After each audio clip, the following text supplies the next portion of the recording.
Heating and cooling service technicians say most furnaces have few, if any, parts that are user serviceable. This morning, Terry Kovarik reports on a checkup that could be a big deal now in averting trouble in the dead of winter.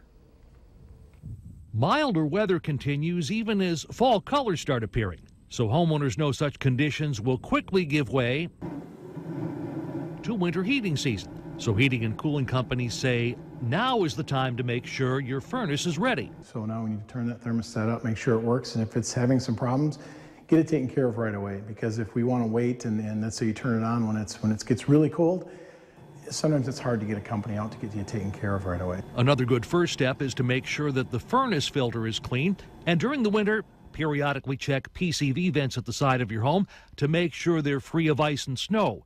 But beyond that, don't try to fix your furnace yourself. With the equipment today, they're very complicated when it gets into the circuitries, and we're dealing with carbon monoxide and natural gas, or LP. So we want to make sure that they're running as safe as possible. And avoid the risks of explosion which occurred at this Oneida home, where a man was injured while working on a furnace when natural gas ignited.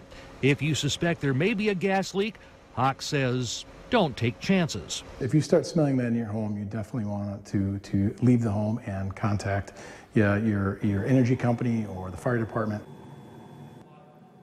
Now, Hack says that most furnaces have a useful life of about 15 years. If yours is older than that, you may want to start planning for a replacement now.